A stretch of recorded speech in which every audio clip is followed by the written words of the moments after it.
And just wondering, it seems like an effort play, but there has to be a certain amount of just mental acuity there and just kind of recognition. Can you take us through what you saw in that from that perspective and kind of how big that was? Anytime you have a turnover, you just want to have a quick twitch, try to get back and try to recover the play. And that's exactly what we did, starting with AC getting back, and then all of us just kind of formed the wall. Dennis did a great job of standing in front of Kemba, even though Kemba got to his patented shot to step back. But Dennis still got a great look. Got a great contest on his shot, and Tyson missed a layup. So I came away with a win. Frank spoke about shortening the rotation to 9 for tonight, and that's been something he's been juggling with. You have 11 guys at least who you'd like to give more minutes for. Just your experience over the years and what it's like having the rotation like that and how that impacts guys night in, night out. As professionals, we all just have to stay ready when our number is called. We're here for one reason only, and that's to try to win a championship, and that's what it is. Al Gunn? Hey, AD talked a little bit about sort of just not wanting to lose 3 in a row and having a little extra energy from that. In what ways do you feel like maybe that extra energy or extra desire to break the losing streak came out tonight in your guys' performance as a team?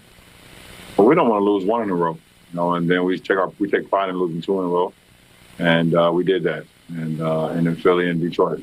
So we knew we was coming into a hostile environment in a hostile building, understanding how good this team is, and we had to play some really good basketball in order to win, and we was able to win 1 possession more than they were tonight and come away with it. Ken? Hey, LeBron. You guys, obviously, every time you step on the court, you guys have a lot of talent that you put on the floor. But over the past year and 20 games, I guess, this season, playing harder than the other team, wanting it, I guess, more has been a thing that's really shown through. How have you guys been able to keep that sort of like, we're going to play harder than you more nights than not sort of mentality? Because talent can only take you so far. At the end of the day, there's a lot of talented teams in this league, but it's how far you can go as far as how hard you play, how much you challenge yourself on the defensive end to try to get stops, to want to get stops, and just have that mentality. So that's just who we've been over the last year or so. Bill? Hey, LeBron, that group you guys started the second and fourth with THT, Caruso, Trez, and Kuz and yourself isn't one we've seen a lot before. You had a lot of success with it tonight. What do you like about that group, and why was it effective against what they were doing? It's a high energy group. We all play with a pace, a level of energy, and we just fight off one another. And it's a team that can. We have multiple ball handlers, multiple guys that can slash and shooting. So it works well for us, and Trez just demands the paint. So it works extremely well for us. Kyle Hightower?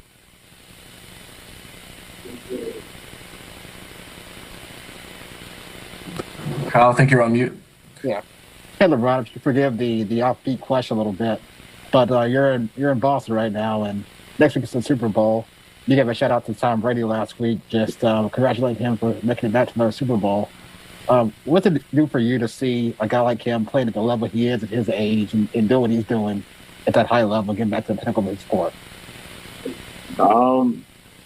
It doesn't do anything for me as far as what I do in my profession, but what it does, it lets me know and lets both of us know that we can still play this game at a high level, no matter how many miles, how many games, no matter how many doubters, no matter the statistics of, in our respective profession at our age, we can still dominate our sport. And also we can bring together groups that we may have not been around for a long period of time. It's just our professionalism, how we attack the sport, how we attack every single day of being a professional, of wanting to win every single day, in a practice, on the film, on the practice field, and in the games, so on and so on. So, we gravitate towards people, and people gravitate towards us because we have one common goal, and that's to win and win at the highest level. Last 2 questions, Joe Varden. Hey, man. What did you think seeing Tristan in a different uniform tonight? And then, when you play Boston, that's all you see. You see green. You don't really see the person, when you play Boston. So It was no difference, but it's always good to see my brother. Love him to death. I'm extremely proud of him and the leader he's become. He's like now a vet for this team, and they're going to use his knowledge, throughout the course of this season, both on and off the floor. So I'm happy for him. Last question, Melissa Rowland. Hey, LeBron, I have kind of an offbeat question for you as well tonight. There's been a lot of talk, obviously, about how your game has grown from when you were 18 to 36. How would you say your leadership has grown and evolved from when you were 18 until now? Well, I think you continue to learn.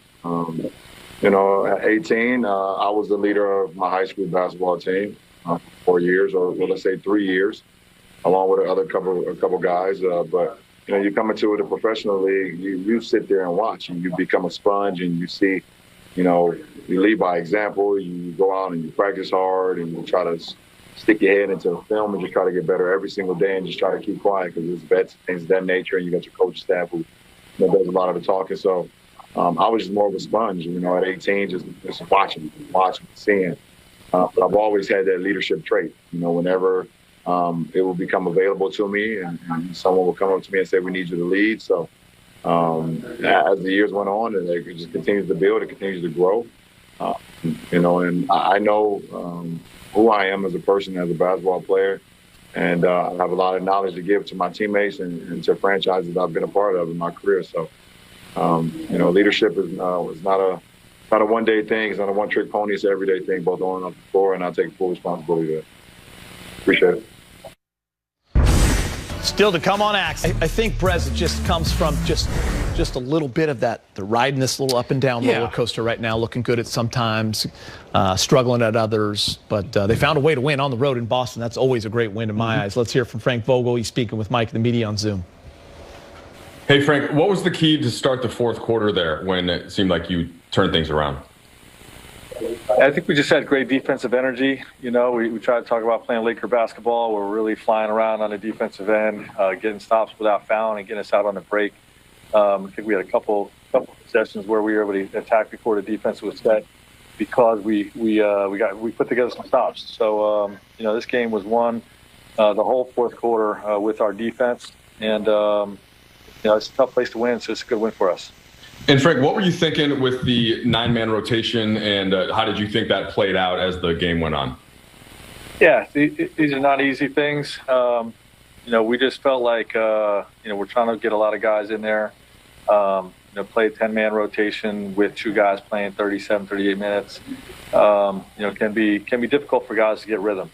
So we just wanted to look at what a shorter rotation would look like. A couple guys have to sacrifice. Wes and Keith didn't get in there. We asked them to be pros, and the guys that did play, get a little bit extra run to get a little bit better rhythm. So, I don't know how much of a difference it made, but we were able to get the W. So we're all happy about that. Bill? Hey, Frank, you're looking a little less fuzzy now that you guys are back on the winning side of things. Back to the rotations, how much harder is that when you are dealing with veteran players like Wesley and Markieff, who were free agents this summer, obviously had options with where they would go and presumably had roles in mind? I mean, just how much harder does that make the calculus for you? Yeah, it's the toughest part of the job, to be honest. You got guys that are really good players that deserve minutes that you don't have minutes for. It's difficult. They're tough conversations, but those 2 guys are consummate pros, and this is not something permanent. This is we lost 2 in a row. Let's get a win tonight, and go game to game from there. And we'll continue to evaluate what we got to do with our rotation to get W's. Al? Frank, I was just kind of wondering if you could take us in some of those final sequences, especially on offense. What were you looking for? How did the Celtics respond? And as a follow-up, that the AD was talking about the transition defense on when Kemba got the steal and was able to take it back. What happened there that prevented them from getting the easy basket? One of the best defensive players of the year. I mean, we just run. We got a late game set that we've been running. They got us the lead in Philadelphia. And Boston guarded it a little bit better tonight, but we still were able to get AD the ball in a great spot.